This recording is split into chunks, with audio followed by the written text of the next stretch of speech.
भगवान श्री कृष्ण जी के अनन्य भक्तों को अनंत सादर प्रणाम। आज दिनांक 26 जून 2024 है।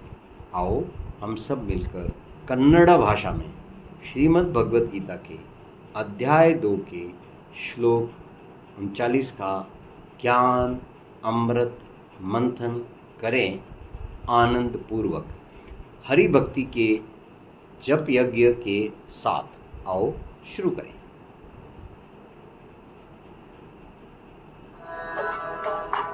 ओम नमो भगवते वासुदेवाय नमः। आइए कन्नड़ भाषा में सबसे पहले समझें कि श्लोक 39 क्या है। ಕನ್ನಡ. ಹೇ ಪಾರ್ಥ, ಈ ಬುದ್ಧಿಮಾತನ್ನು ಸಾಂಖ್ಯಯೋಗದ ವಿಷಯದಲ್ಲಿ ಹೇಳಲಾಗಿದೆ, ಹಾಗೂ ಈಗ ನೀನು ಕರ್ಮಯೋಗದ ವಿಷಯದಲ್ಲಿ ಕೇಳಿಸಿಕೋ. ಈ ಬುದ್ಧಿಯಿಂದ ಯುಕ್ತನಾಗಿ ನೀನು ಕರ್ಮ ಬಂಧನದಿಂದ मुक्तनागुवे। भगवान श्री कृष्ण जी कह रहे हैं कि तूने अपनी बुद्धि से अच्छी तरह विश्लेषण कर लिया है कि वह शत्रु कौन है, जो प्राणी मात्र के लिए इस धरती पर एक सुई की नोक के बराबर भी जमीन को छोड़ने को तैयार नहीं है। ये महाभारत का वाक्य है जो द्वापर युग के अंत में दुर्योधन ने कहा और जिसके कारण से युद्ध की मुख्य वजह बनी। और आज कलयुग के अंत में जबकि सतयुग प्रारंभ होने जा रहा है, उससे पहले भी यह वाक्य उतना ही शाश्वत सत्य है कि प्रदूषण ने इस धरती की एक सुई की नोक के बराबर भी ज़मीन को नहीं छोड़ा है, जहाँ पर कि हरि भक्त लोग अपनी भक्ति ज्ञान का भगवान की सेवा में लगा सकें। इसलिए हे भक्तों, आप अर्जुन के रूप में भगवान श्री कृष्ण जी आपके साथ हैं। आओ हम सब मिलकर इस बात को अच्छी तरह समझें।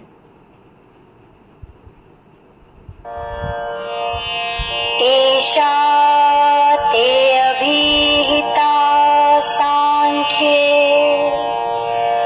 बुद्धिर्योगे त्विमां शृणु।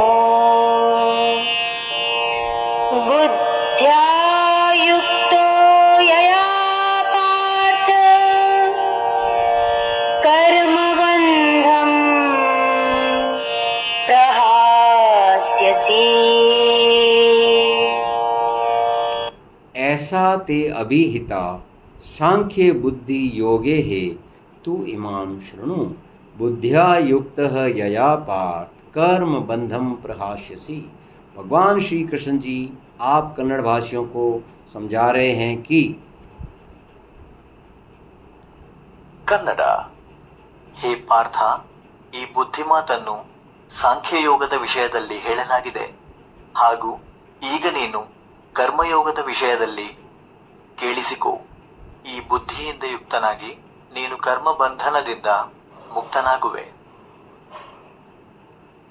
आइए इस बात को अपन अच्छी तरह समझें कि हम कन्नड़ भाषियों ने अपने वातावरण का विश्लेषण कर लिया है और हम इस निष्कर्ष पर स्पष्ट पहुंच गए हैं कि समस्त प्राणी मात्र जिसमें भगवान का अंश मौजूद है, वह समस्त प्राणी मात्र एक ही शब्द बार बार दोहरा रहे हैं, त्राहिमाम त्राहिमाम, यानी हे भगवान मुझे बचाओ मुझे बचाओ। तो वह ऐसा कौन सा शत्रु है जिससे प्राणी मात्र पेड़ पौधे शेर कुत्ता बिल्ली मेंढक व्हेल डॉल्फिन हर प्राणी बैक्टीरिया वायरस सब चिल्ला रहे हैं मुझे बचाओ मुझे बचाओ। और वो समस्या या वो दुश्मन है जो मानव मात्र ने खड़ा किया है। इस धरती पर ऐसा अन्य कोई भी प्राणी नहीं है जिसने इस धरती को प्रदूषित किया हो, और उस प्रदूषण के कारण आज हम समस्त प्राणी मात्र परेशान हैं। तो ये हमने विश्लेषण कर लिया है। अब आओ हम अपने कर्मों में लगे।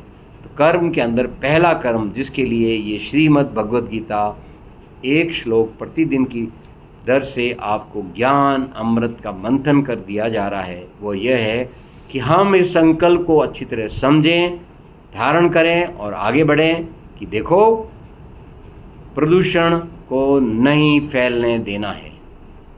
सबसे पहले हम अगले 2 वर्ष तक अपने स्वयं के आचार, विचार, मन, बुद्धि, कर्म, शरीर, इन सब का विश्लेषण करेंगे और अंदर ही अंदर से अपने आप को स्वस्थ बनाएंगे। जब आप अपने आप को स्वस्थ बनाएंगे तो आपका अर्ध जागृत मन, सब कॉन्शियस माइंड, जो कि आपके कॉन्शियस माइंड से Where are you? I'm missing you. ये मदर अर्थ की आवाज़ है आपके लिए कि O my son the human being, where are you, I am missing you, because the mother earth itself is totally strangulated by pollution. I give you an open task. Can any human being give one example on this earth where the pollution has not affected even to the tip of the needle place? Okay, at this place the pollution has not reached. Be it water, air, fire, any form of pollution, it has affected us across the time and space on this earth, and gradually that pollution is spreading on the other parts of the universe. So dear friends, in Kannada Bhasha, let's understand the Kannada. deep meaning of this particular shloka. ಹೇ ಪಾರ್ಥ, ಈ ಬುದ್ಧಿಮಾತನ್ನು ಸಾಂಖ್ಯಯೋಗದ ವಿಷಯದಲ್ಲಿ ಹೇಳಲಾಗಿದೆ, ಹಾಗೂ ಈಗ ನೀನು ಕರ್ಮಯೋಗದ ವಿಷಯದಲ್ಲಿ ಕೇಳಿಸಿಕೋ. ಈ ಬುದ್ಧಿಯಿಂದ ಯುಕ್ತನಾಗಿ ನೀನು ಕರ್ಮ ಬಂಧನದಿಂದ ಮುಕ್ತನಾಗುವೆ. In other words, analytically, every human being knows that the pollution is the prime enemy of every living being. And now it is the human beings who are the cause of it. And it is the human beings who are affected. So it is the human beings who has to take action. That is the karma yoga. We have to get into the karma yoga. That karma yoga will find, friends, this Srimad Bhagavad Gita approach is totally different from entire series of Srimad Bhagavad Gita that you have come across. I request you, just think, just analyze, just take decision. You are the devotees of Bhagavan Shri Krishna. Let's get united and create such an environment which does not cause any pollution.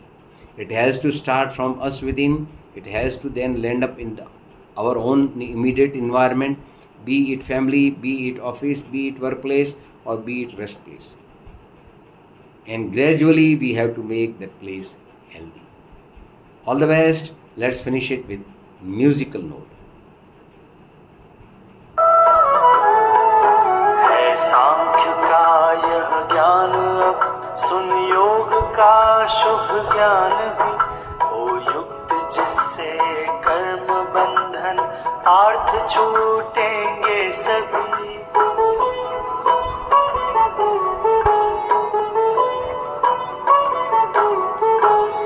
पूर्ण आहुति से पूर्ण हमारी कन्नड़ भाषा में हम इस ज्ञान को फिर से समझते हैं। ಹೇ ಪಾರ್ಥ, ಈ ಬುದ್ಧಿಮಾತನ್ನು ಸಾಂಖ್ಯಯೋಗದ ವಿಷಯದಲ್ಲಿ ಹೇಳಲಾಗಿದೆ, ಹಾಗೂ ಈಗ ನೀನು ಕರ್ಮಯೋಗದ ವಿಷಯದಲ್ಲಿ ಕೇಳಿಸಿಕೋ. ಈ ಬುದ್ಧಿಯಿಂದ ಯುಕ್ತನಾಗಿ ನೀನು ಕರ್ಮ ಬಂಧನದಿಂದ ಮುಕ್ತನಾಗುವೆ. आइए अब हम इसका पूर्ण आहुति करते हैं ओम के साथ। ओम